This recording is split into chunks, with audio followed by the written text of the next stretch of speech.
idiot! Wrong line of work, buddy. The employee who caused an uproar in Hawaii after sending out a bogus missile threat has been fired, while the rest of the agency is under intense scrutiny. On January 13th, Hawaii residents and visitors received an alert on their phones warning of an incoming missile. The alert triggered mass panic in the state before being confirmed as false nearly 40 minutes later. The state government initially said a worker mistakenly clicked on the wrong button, blaming the interface for being confusing. But an investigation by Hawaii state officials and the FCC now reveals it wasn't an accident. The mishap began when a supervisor conducted an unplanned drill. He announced, "Exercise, exercise, exercise," to indicate it was a test, but for some reason also threw in, "This is not a drill." While most employees understood it was a practice, one trigger-happy worker believed it was a real emergency and sent out the alert. When everyone realized what happened, the worker was told to cancel the alert, but he reportedly froze and did nothing. It's not the first time it's happened either. Said worker previously confused separate fire and tsunami drills for the real thing, though thankfully no panic buttons were pressed during those incidents. In the future, maybe find someone who doesn't freak out so easily. Whoops, my bad. Flight crew accidentally triggers hijack distress button. Filipino commandos were triggered into action at Manila Airport this week by a mistake made by a Saudi Airlines crew. The hijack distress call was made around 30 miles from Manila Airport, and the crew reportedly confirmed it, twice. Naturally, this kicked Filipino security forces into action. After landing, the aircraft was isolated on the runway. Filipino commando forces were mobilized, and authorities say the plane was checked thoroughly, despite the false alarm. After all, it's better to be safe than sorry, no? The passengers and crew disembarked, and Filipino authorities are investigating the incident.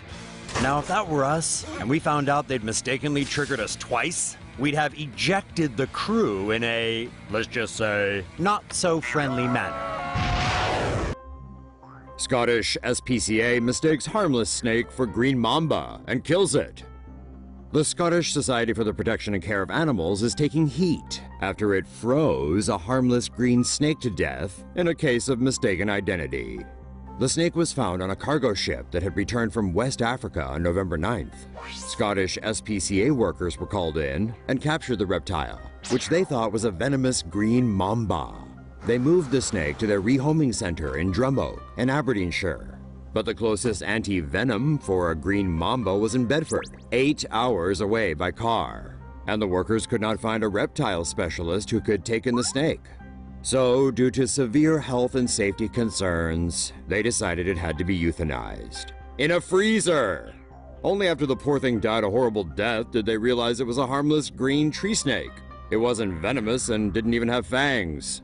PETA has, of course, criticized the SSPCA for their blunder, with director Elisa Allen saying, "If a snake must be euthanized, which means given a good death, the animal shouldn't be frozen to death." Major veterinary bodies, including the Association of Reptilian and Amphibian Veterinarians, said freezing was unacceptable. The formation of ice crystals on a snake's skin can cause acute pain. Scottish SPCA Chief Superintendent Mike Flynn said it had been an innocent mistake. He said the charity genuinely believed it was a green mamba.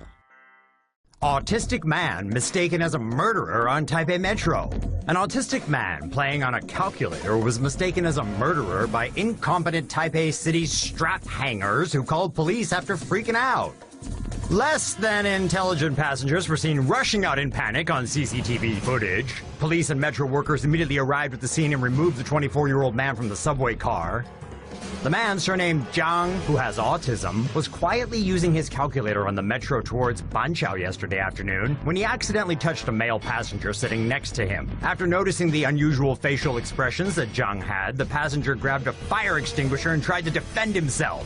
Other people freaked out, worrying it might be another subway stabbing. Murderer! Murderer! All of a sudden, people started running. Some were injured from falling over as they tried to escape. When the cars arrived at the station, police came in and found Zhang sitting alone, posing no threat, but wearing a smile. His mother later arrived at the police station and said her son has autism. Children with autism have problems communicating. My son has strange behaviors. In this case, playing on a calculator. He had no idea what was going on. I understand the public is anxious after the Taipei stabbing incident. I don't blame them. After finding it was a false alarm, police let John go home.